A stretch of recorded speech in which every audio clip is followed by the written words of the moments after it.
Thank you, John. All right, so you can use diagrams for various sorts of purposes. For instance, this diagram, which is actually what I would like to be talking about today, but which I talked about the week ago, so I'm not going to address it today, is used for diagnostic purposes. So you can do things like diagnose with diagrams. And similarly, you can use diagrams for cooking. If you have a diagrammatic recipe, and you can use diagrams for navigating. But none of these things are really interesting from a speech act theoretic point of view. That you, in the same sort of way that you can do things with a pair of scissors or a building, you can also do things with diagrams. But that's not really very interesting. Although this diagram is a little bit interesting because you can use this diagram in such a way that it has two directions of fit, to use Searle's expression. So when Searle talks about speech acts or thoughts as having a world-to-mind direction of fit, what he means is that the world has to conform to the mind. And when he talks about a mind-to-world direction of fit, then he's talking about the mind making the world conform to it.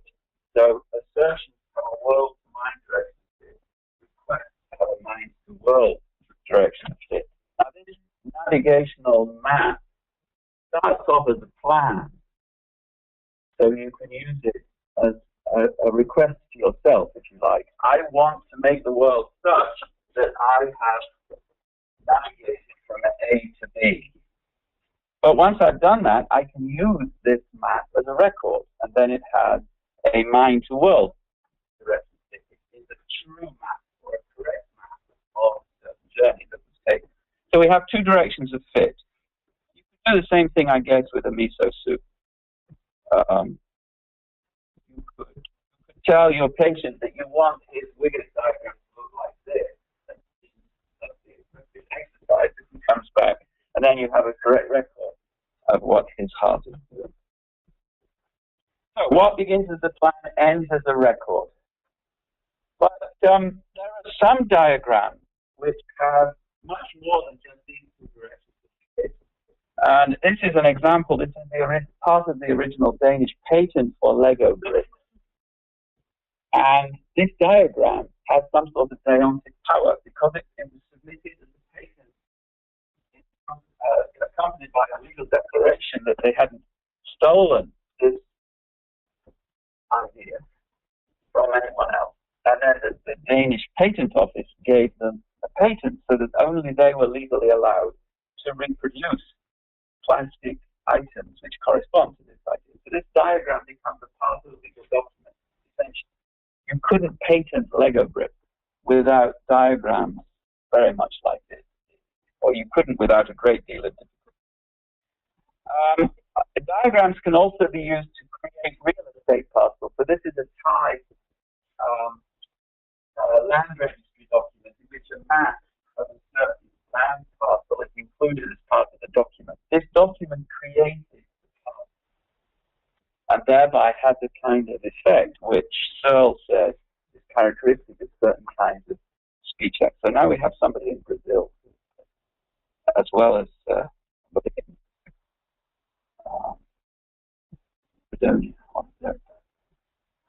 you can create a country if you have the right kind of authority and the right kind of diagram. So this is the map which came out of the Sykes-Picot Agreement, I think that's the title, in 1916, in virtue of which Iraq now exists. So Iraq exists because of this diagram. And there are other examples. I'll talk a lot about musical scores and military operations plans before we're done. But these are all, I want to argue, cases in which diagrams are essentially used to create new kinds of entities in the same kind of way that speech acts of certain sorts create new kinds of entities. So this is the overview of the talk. I'm going to talk about a contrast between speech acts and what more generally we could call document acts, of which diagram acts are a special case.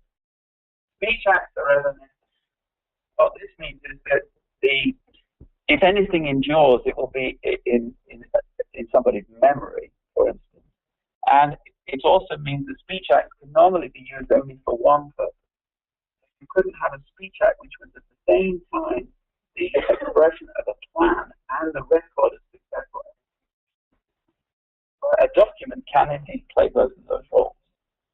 And documents, in fact, can be used in many, many ways. The same document can have a different deontic power at different times in interesting kinds of sequences. So think about applying for and being granted and then paying off a mortgage.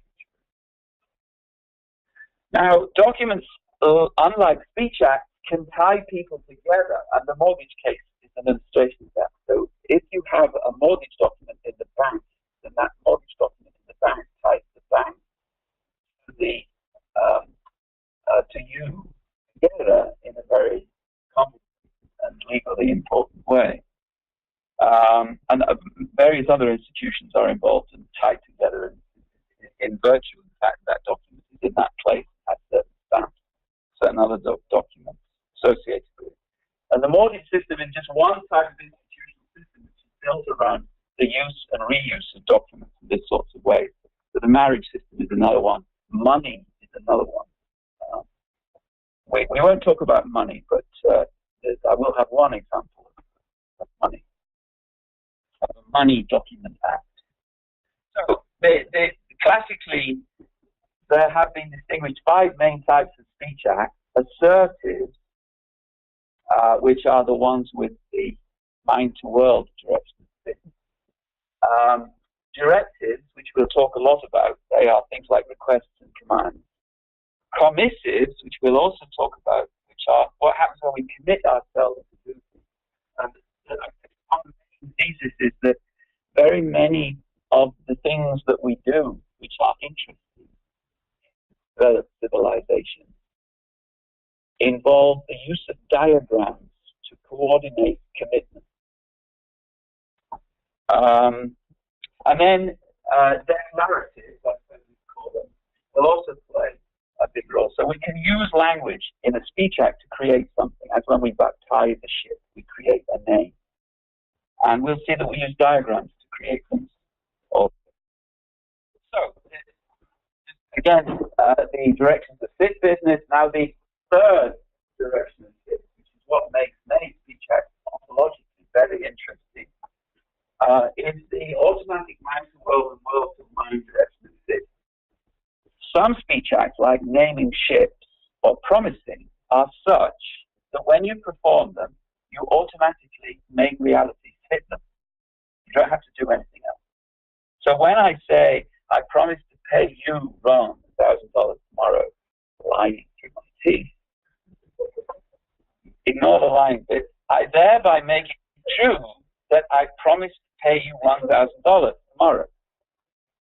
That's not very exciting. It's not that I make it true that I do indeed pay him $1,000, but I do make it true that I promise to pay him. So speaking can make the world be changed immediately, can make the world and the language fit, where the speaking is of a very well-defined class, which we'll be talking about again. So one way of formulating this thesis, I refer to it as the Searle thesis, in earlier attempts to understand what goes on when we use documents to create things. Claims and obligations and other kinds of deontic powers are brought into existence by the performance of speech acts like promising, marrying, using, and so on.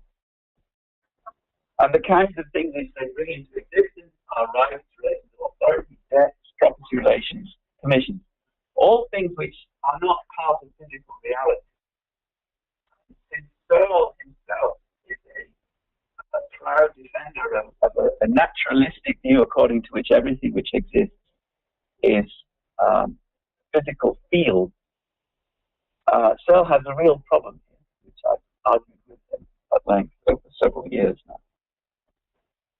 And then in a later statement, Searle says that there are certain entities which are brought into being, like organizations and so on, in virtue of the fact that we can make it a case by declaration example would be posting a price list in your cafe and thereby making it the case by declaration that a certain price obtains in that cafe for the rest of the day, or for the rest of the time that the price is posted. So you can do that if you own a cafe. And you have to do it if you own a cafe in certain continental European jurisdictions. And there are two slides with money in them. So it says here, the Royal Bank of Scotland promised to pay the bearer on demand £1 at their head office here in Edinburgh by order of the board. This is what's so-called the standing declaration. Now, most of the examples that Searle deals with are what you might call one-off, one-person obligations. So I asked Ron that he brings me a beer, and he thereby becomes weakly obliged, unless he's a waiter, in which case he becomes more strongly obliged. Or I sign an IOU note, and I thereby commit myself to paying Ron $1,000 next year. So these are very simple cases where an act, a speech act and a document act give rise to new kinds of entities, in this case, obligations. Now, there can be group obligations. For instance, when you swear an oath, when you join the army, and obligations can form networks, and the creation of obligations can form networks. I've shown this image before. There are signatures at various points on this document which link the document to people and to acts, mental acts of acceptance. There are stamps all over this document which link everything else which is referred to on the document and the document itself to a certain administrative office or to more than one administrative office. And then there are various alphanumeric IDs which link this document to other documents and to databases and banks. This is an interesting document. Actually, this is the first example which I would like to think of as a diagram. I think that this, so it's the tax form without having been filled in.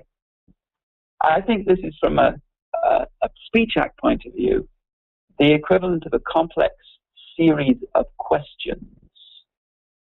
And the answers to those questions are what you write in the boxes. So it's a very interesting complex question because some of the questions, some of the answers within the question are calculated from other answers. So this is a diagram veiculated question series in the not yet existent technical terminology of the diagram act theory. And I hope it will be clear by now that the line between diagrams and documents and between both of these and speech acts, which are mixed out, is not sharp. So very many document acts involve speaking, as when you say, I swear that I'm signing in full control of my faculties. And interestingly, but I'm not going to talk about that today, more and more is it becoming the case that both diagrams and documents are in fact computer artifacts. So this is TurboTax, which is a computationally enriched, diagrammatically veiculated question series. And what you enter are the answers to those questions. And if you've looked at the New York State Unified Court System website recently, but it seems that we now have what are called e-courts.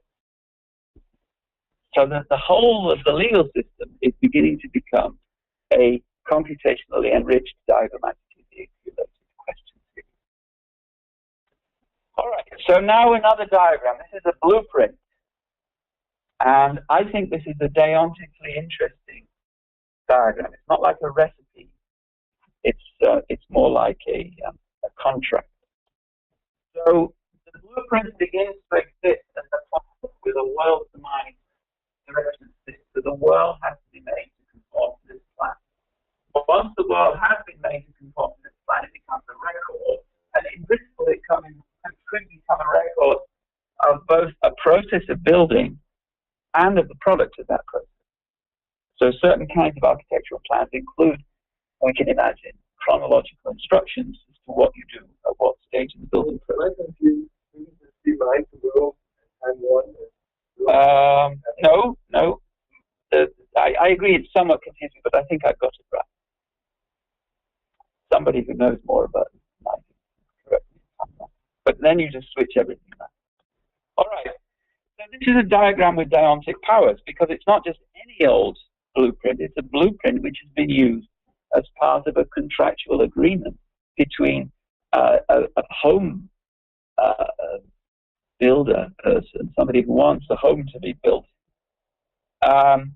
who orders the home from the architectural office. The architectural office creates the blueprint.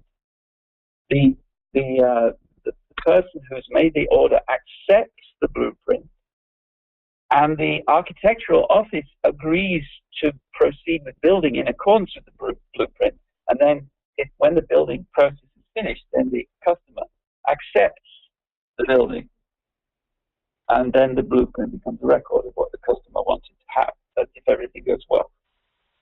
So I think this is a genuinely diagrammatically vehiculated obligation process, a series of creations of obligations of certain kinds. Now, this is a case where obligations are created. Very often it will be the case that the obligations or the deontic objects, the objects and status functions, are brought into existence earlier, and they are amended through diagrams. So this is an organizational chart for a company, and if you don't, for some reason, you want to fire Leonilla,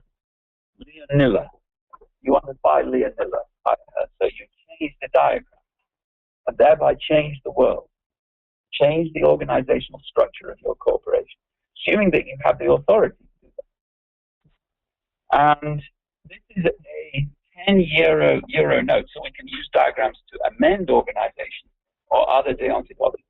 We can also use diagrams to annul deontic objects. So in a few weeks' time, when the Greek government, during the weekend, will be midnight on Saturday, declares the euro no longer valid currency in Greece, all the euros in public hands, all the euros in the bank, will be stamped, have been annulled. And that will mean that all of those pieces of paper are still very interesting, but they no longer are money. Now, the main example, which is going to run through the rest of this talk, is performing a symphony. What I want to argue is that we can understand the complicated social act of symphony performance only if we have in mind very complicated, distributed, diagrammatically vehiculated obligation series. So all of this is steered by diagrams. Everything that goes on when the symphony is being performed is steered by diagrams and by nested sub-diagrams, which we call musical scores. So the conductor has one diagram, the conductor score, and all the instrument players have their own diagrams, which are nested somehow within the score of the conductor, so that the conductor has one big plan, or the orchestra as a whole has one big plan, and the instrument players have their own sub-plans nested within that bigger plan. So this is the conductor score, and this is the cello score, which is spread around amongst the cello players within the orchestra, and then there are violin parts, and so forth. The individual instrument players realize the plan which is represented on the right in order to realize the plan which is represented on the left, which is the conductor's plan. And that is a series of becoming obliged. So when the conductor raises his baton, then everyone in the orchestra becomes obliged to play the first note, and so on. So this is doing things with diagrams, both with the comma and without the comma. First of all, the musical work could not exist without the score. So that, I think this is a correct statement. There could not be symphonic music without scores. There was a kind of music before there were scores, the complex polyphony, but it's not complex in the way that symphonic music is complex. So the musical work could not exist without the score, because the musical work for complex symphonic music has to be something that can be rehearsed and performed and re-performed. So most of the work which preceded symphonic music, and I'm thinking mainly of plain chant as a counterexample, but most of the work was fundamentally a matter of improvisation. But symphonic music is by definition a matter of following the damned instructions correctly. So musical works like symphonies could not be rehearsed without scores and subscores, and they couldn't be performed without scores and subscores, because even if the conductor and specific players know their parts by heart, they couldn't have known them except in very exceptional circumstances by rehearsing using the score. All right, so the author authors the score, and thereby creating a possibility of performance. And he baptizes the work and creates the work in that he finishes the score. So this is a case of automatic mind to world and world to mind direction between the score and the music. The conductor and the orchestra use the score to form a plan, which includes a lot of nested subplans, and they commit themselves to the execution of this plan over and over again in rehearsal. And thereby, and this is very important to the theory of diagrammatically articulated obligation, they develop what I want to call score-coordinated expertise. Not just any old group of people with violins and drums can realize the complex set of nested plans, which is a symphonic object. You have to be very good at certain things, and you get very good by practicing over and over again since you were a child, typically, both on your own and with other people. So your body is tuned to be able to read these marks in these diagrams in such a way that you produce these noises. As they go along with the rehearsal, some of them may mark up their scores so that specific instructions are added. The conductor will add further instructions by waving his baton in certain ways. Now, then we come to a new deontic act. The orchestra, or the manager of the orchestra, commits to performing the work in front of an audience. And then they perform the work, and then some of them may, or some members of the audience may mark up their copy of the score, marking errors in the performance, so that the score becomes a record of the performance. All right, so I think I've said all of this. We have the three directions of fit, from score, automatically from score to world and world to score, from world to score, when the score tells the world how to shape itself to create a performance that is in conformance with the score, and then score to world, when the performance is completed and the score records it, represents it.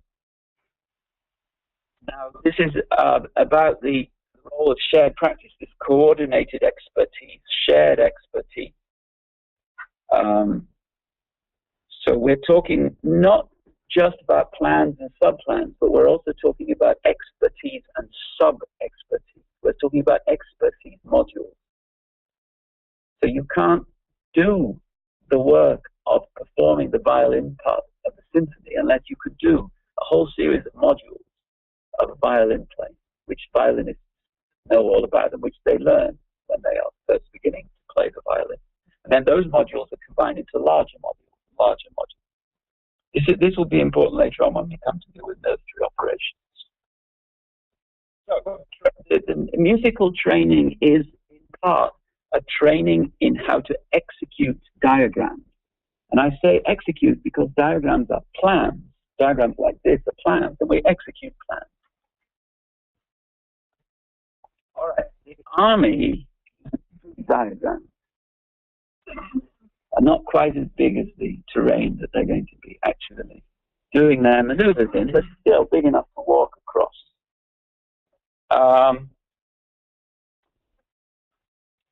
And they use all kinds of elaborately nested sub-diagrams. So this is a U.S. military operations center in Afghanistan. And different units are things like intelligence, fire support, targeting, tracking of the enemy, logistics, civil relations, and so forth. And this is air operations when they want to call for fire from the air. And they all have to communicate with each other, and they do this in part by sending email messages to each other across the room, and in part by sending little yellow post-it notes, because the email systems don't work all by themselves yet. Now, a lot of what they do has to do with military plans using specific military symbology. So all of the symbols that you see here have quite a specific meaning. So this, for instance, means neutral infantry on the friend side. And so we have friends, hostile, neutral, and unknown. And each of these things depicts the roles of given units within any one of these four alternative groups. And then we have things like squads, platoons, companies, regiments, and so forth, all of which have their own symbols. And we have symbols for vehicles or weapons like anti-tank, rocket launcher, heavy, with again 4 different colors and shapes, and corresponding to friends, hostile. And then most importantly for our purposes, we have military symbology for targets. So these are the symbols that are used on map overlays to signify that a target has been designated. I'll come back to targets. And these are command and control measures. So things like rally points, where soldiers have to group at certain times, which will again be marked on the map using map overlays. And these are offensive control measures. So the top left is a friendly aviation access of advance.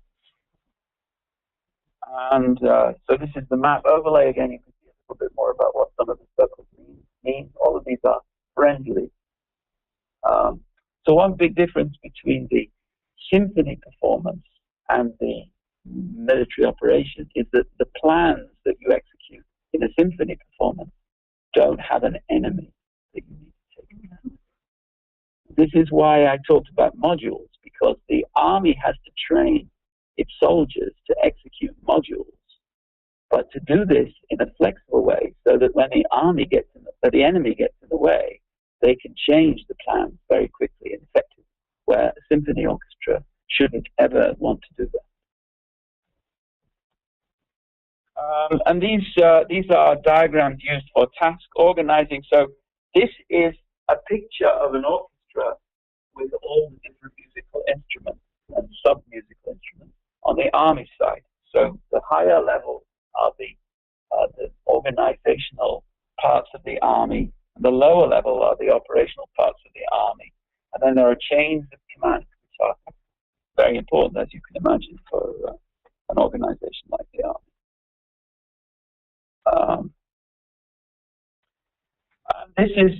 These are diagrams illustrating how specific operations are going to be executed. So these are diagrammatic plans for operations in the field, which again will be placed on a map or on a large sand table diagram, which is what the picture was that you saw earlier.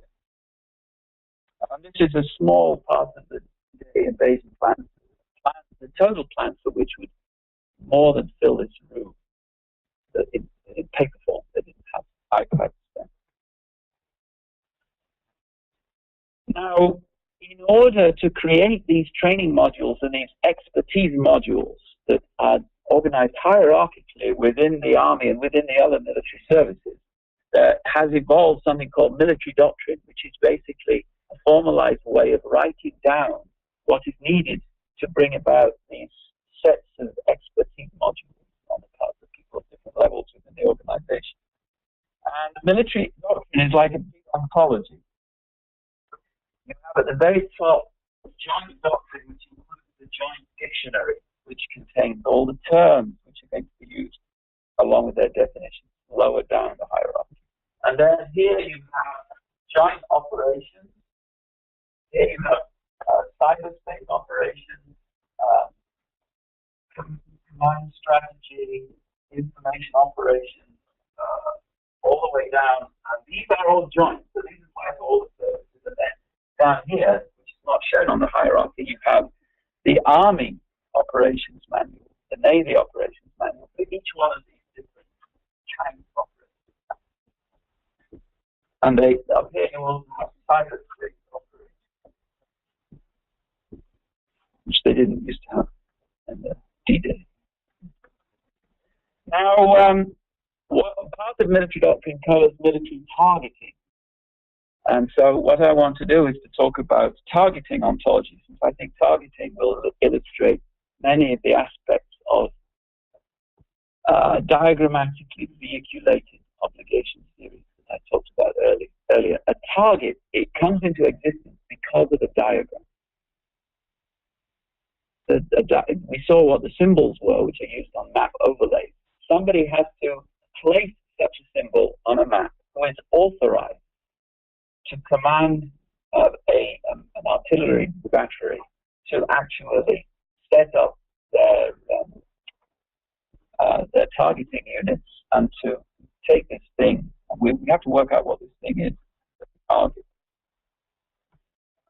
So this is more examples of sand table diagrams. It was an achievement of the military which was not really consolidated until the early 20th century, around about 1906, to be able to coordinate fires. So if you have multiple different artillery and infantry units, all of whom want to shoot the same group of bad guys at exactly the same time, but from different directions, a lot of things had to be brought into existence. First of all, they needed good clocks. Then they needed good maps. Then they needed trained soldiers who were able to coordinate when they didn't have telephones or email or iPads. They just had written orders and map over. And it took training not just at the level of the soldiers who were actually doing the targeting, but also at the level of the command hierarchy of other soldiers, in order that the different groups involved would get the right sorts of commands in a way which would really make the massing of fires work. So now, of course, we can do all of that with ontology. So this is a tiny part of the target ontology that we've been developing. So this is, first of all, the information entity. So you have a target report, which contains information about the targeting process. So this is a bit like the report of the steps which take a blueprint and make it into a building. Then you have a target description, which describes the object, which people are going to be firing things towards.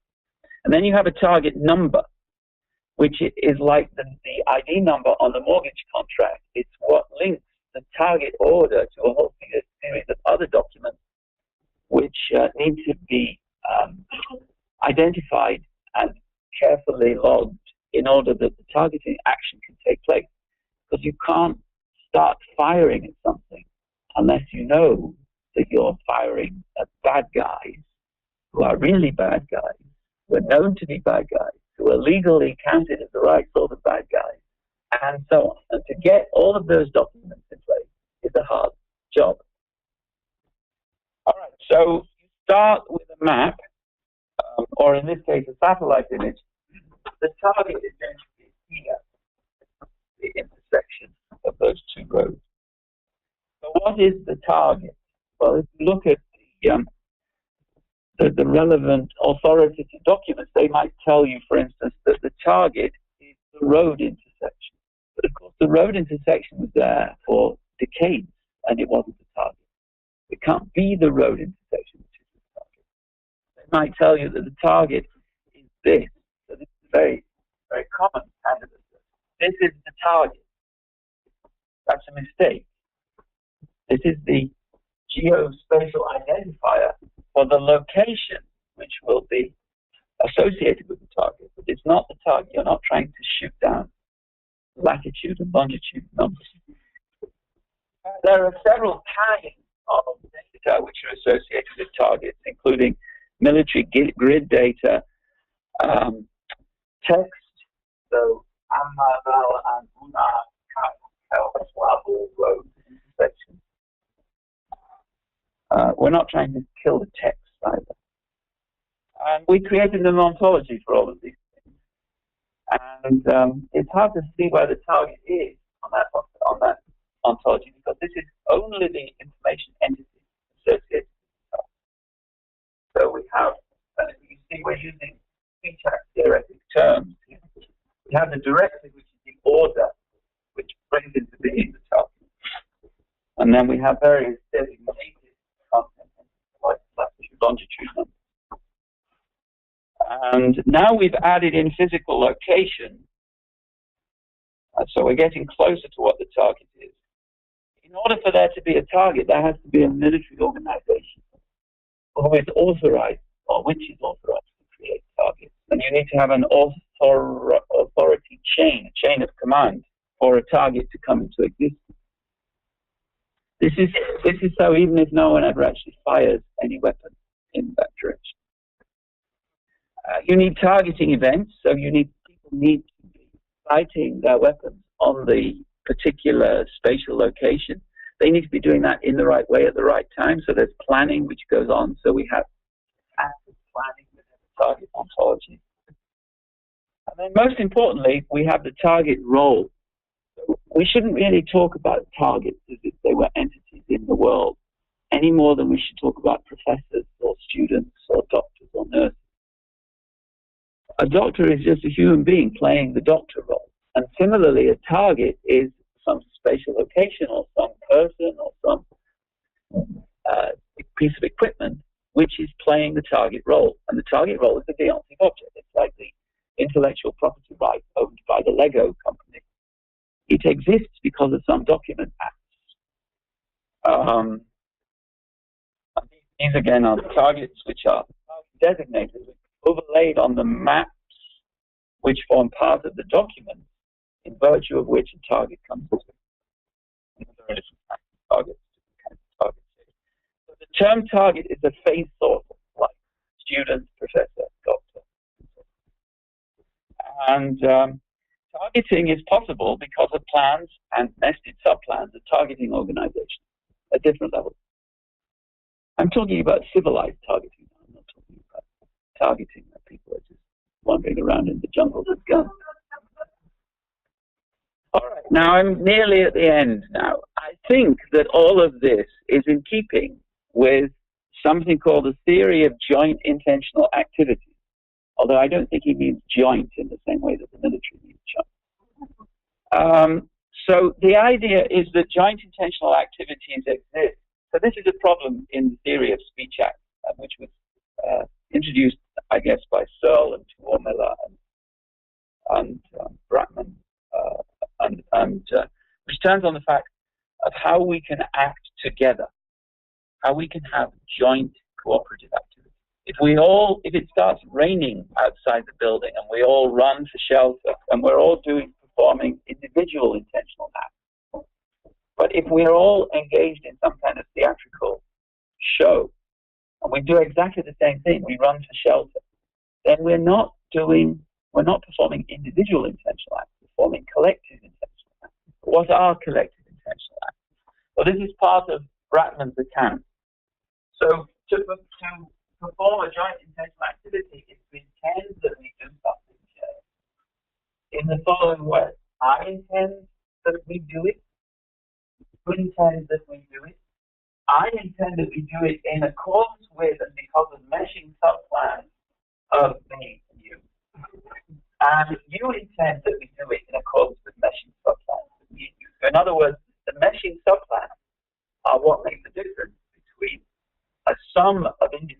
action and a genuine shared action.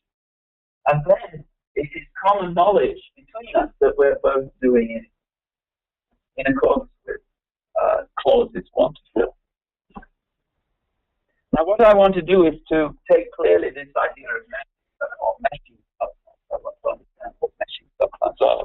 And I want to argue that most of the interesting ones are diagrammatic nonsense. Certainly the IRS couldn't exist without many diagrams. In my opinion. They involve authorities, which is something that Bratman and so on recognize. They involve intentions and obligations, which we've seen over and over again, starting with the conductor rating of Bratman. And then something else which I think is new is they involve expertise modules.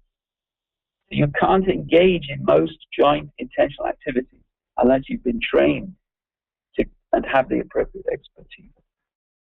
That's what I would like to argue. And this idea has been turned into a theory of law by Scott Shapiro, which I think is a very promising approach to understanding how legal is. Thank you.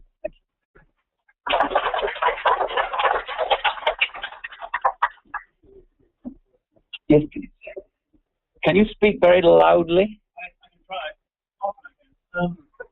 I had one thought about the difference that you suggested there was between the complex military operations and the symphony in terms of the need for sort of planned improvisation or reacting circumstances. Yeah.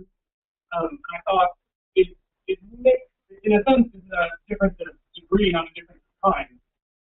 Because if we think about, there's a lot of different ways to technically correctly perform the symphony. And so there is some leeway built into the score about, the tempo says allegro, but that doesn't specify the exact number of minutes. Yeah. And so in a certain sense, you just have a much lower degree of that same thing going on in the symphony case. It's nice because it's still sort of unified that you have that going on across the board, both in the diagrammatic case for the military operations and the symphony. I have a question that relates, I guess, directly. So let me just summarize what you said for the tape. So the idea is that there isn't a sharp line between the military case where improvisation is often imposed upon the troops and the orchestra case where improvisation can take place within the leeway of interpretation of words like allegro. And I agree, of course. And I will answer you. I think that you have all of those kinds of improvisation in both cases. The one thing that you have in military operations and in chess, for instance, which you don't have in music and theater, and I'm not sure about solitaire, actually. Probably you don't have it in solitaire, is an enemy or a winner and a loser. And I think that one important feature of the expertise which you need to develop in order to know how to play chess or play music or be a soldier is that you understand about winning and losing. Now you can perform it, you could in principle, I'm not sure maybe you could in principle perform all the moves of a chess game intelligently without knowing about winning. So you for whatever, maybe you're a computer, maybe that's what computers do when they play chess. But people who are real experts at military operations know about winning. And so I think that is an extra dimension which is missing from the music. The question that I have has to do with, I guess, directly the math cases. Fred Dresky has a distinction he draws between digital and analog information. The analog ones are they come in chunks and you can't get a single bit of information. And it seems like some of the diagrams are very much what you call digital diagrams. But the IRS one, it could be replaced by a series of just verbal questions. Whereas the math case has the information built in a more structured, chunky way. And I was wondering if that is going to have implications that are relevant for the cases when we're using analog diagrams versus, digital diagrams for how we can manipulate them. So the question is whether the distinction between what we might call digital diagrams, like the tax form, for instance, and analog diagrams, like a map, is relevant here. First of all, I will raise another distinction which is close to what you just mentioned, which is the distinction drawn by Nelson Goodman in his Languages of Art between autographic and allographic art. Painting is autographic. You can't forge a painting and have it be as valuable in every sense as the original. You can forge a poem, as it were. So any copy of a poem is equally valuable as any other copy. Now, I think I'm only talking about allographic diagrams. That's part of what's meant by diagrams. Signatures are going to be autographic. And there is an element of the autographic in the treatment of documents, not in the treatment of diagrams. However, one of the next chapters in this has to be the treatment of e-documents, and there we don't have signatures. We don't even have biometric IDs because they're always digital. So, but that's another story, fortunately, because I don't know. But gradually, as civilization progressed, those textual descriptions of plots of land were first supplemented and then probably nearly replaced by maps, including digital maps, which digitalizes down to numeric representation again. But the reason for that is because real estate border disputes arise precisely because some of those textual descriptions of where borders start and stop don't mesh with each other. So we're back to meshing of plans and subplans. My plans for my property have to mesh with my neighbor's plans, and the map is what helps that meshing. But that's just about which representation is more useful to keep the problem. Well, no, because these cadastral maps in many countries have legal status. I'm not arguing that. I'm just saying you should. Oh, I see. So, representative content either as text or the diagram. Yeah. And what you're saying about that. I agree. So earlier on, I had a slide with a misprint which said that the line between diagrams and documents and between both of those discrete chapters is not sharp. And I would now extend that to say that the line between diagrams and text is not sharp. No, that's not so much my point. The point is, in the same underlying content, if it represents text, what you should represent as a diagram. In the same. House, yeah. You see that represented by maybe 10,000 pages of text. Yeah. So that's true in the same sense that we could do our shopping accounts using Principia Mathematica. And that's not because of practical concern. It's deeper than that. Yeah. So the question is whether we need different kinds of entities under each of these headings, plans, authorities, and so forth. Yes, all of that needs to be worked out. And I think that Bratman and co. and Tuomela and co. have indeed worked some of it, but none of them were doing it ontologically. So they weren't taking advantage of what we can now do in order to get good definitions of each of these terms in such a way that we can understand how they do relate to each other. Lou?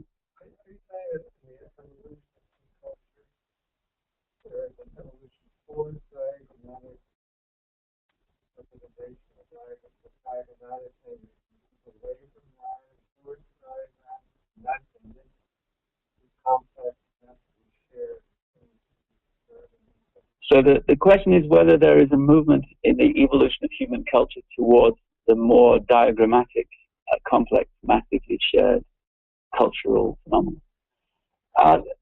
I think so, but I think that is a risky thing to say for two reasons. One, who knows what's happening to civilized culture? But secondly, I think computers are going to be doing more and more of the work that diagrams did in former times. So otherwise, yes, I think there is that.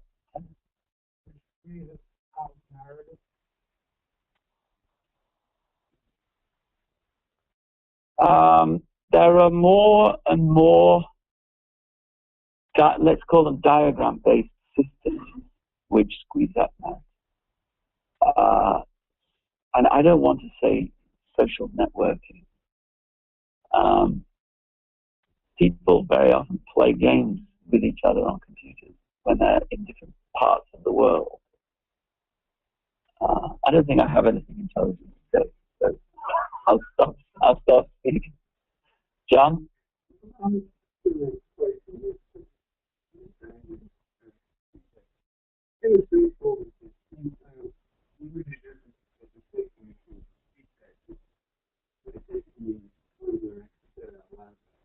Yeah.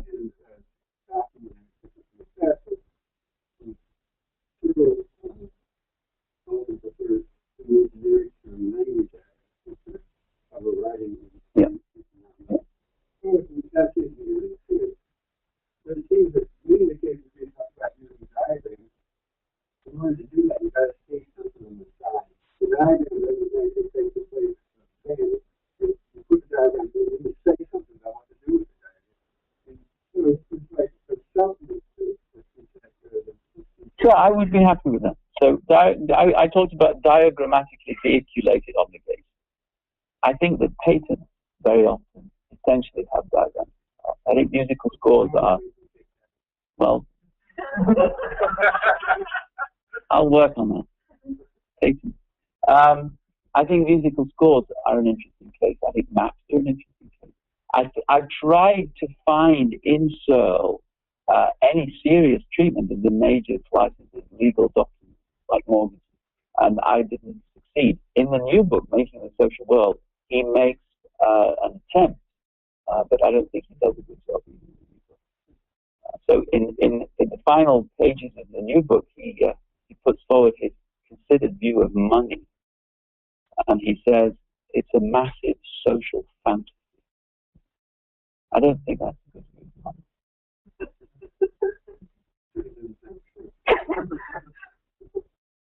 Yeah.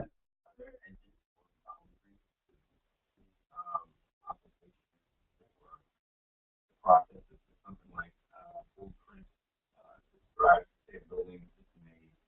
So it's now a world mind. Yeah. So that sort of represents the building and the process to make it. Where the edges Yeah. of that process, like there's subcontractors. Yeah. So you can say that there's pipes coming into this thing, and at some point it's going to process. Yeah. So I have two answers to that. First of all, people who work in the building trade acquire complicated, nested expertise about all of those questions, and they acquire a reputation for knowing how to build a building in such a way that the pipes are all connected.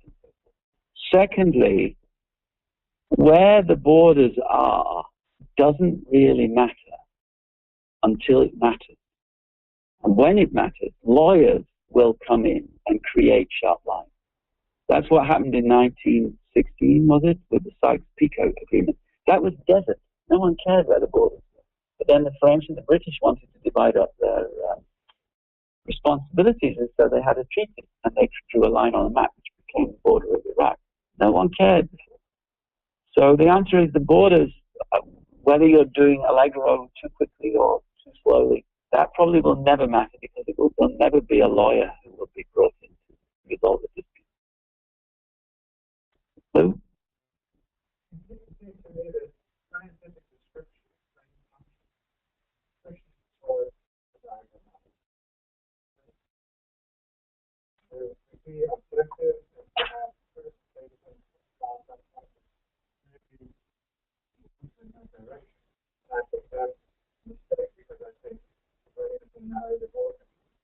Good. So then, to answer your earlier question now with some intelligent remark, I hope, science is moving more and more towards the diagrammatic rather than the narrative.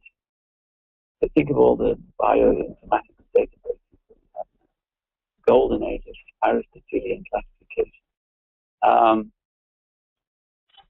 Whether that's a good or a bad thing is not up to me to say, but it's certainly a thing in science.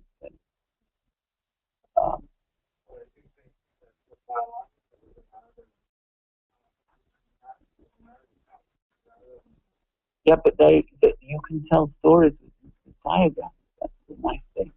Pathway diagrams. Some people say that they are just biological narratives.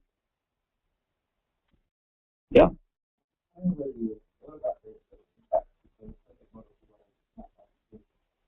Yeah, so I tinkered with the idea of talking about how to do things with diagrams in mathematics.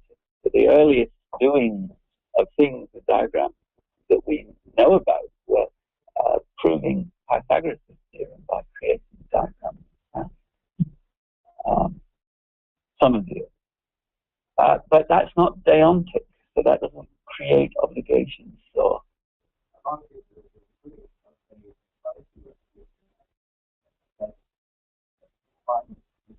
yeah, so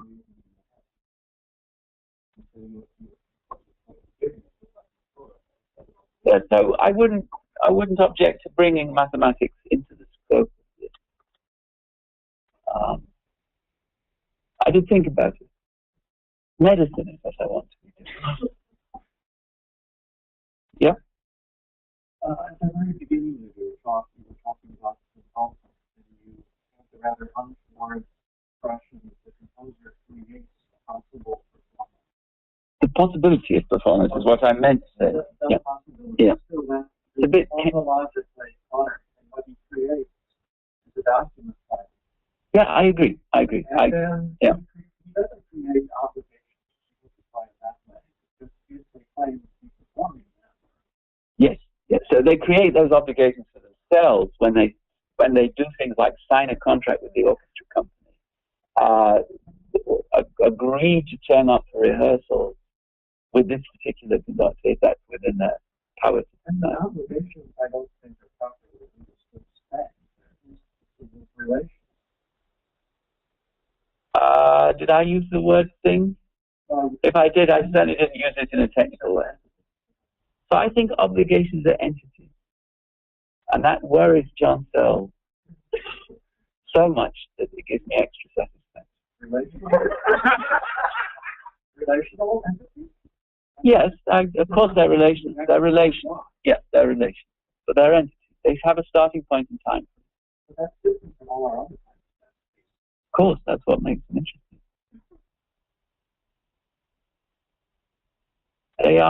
They are historical entities which are not made of physical parts. And I think many kinds of works of art are like that. And I think that almost all the entities which Searle claims to be dealing with in his ontology of social reality are like that. But he's a physicalist, or anyway, he believes that everything is made of physical particles or in physical fields.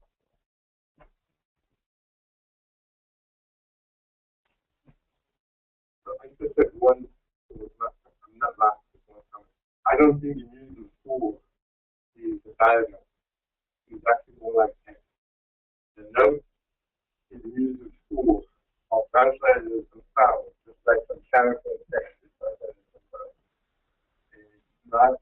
I need a definition of diagram. Okay. I can type it out. I'll work on a definition and then we'll argue. Okay, thank you all very much.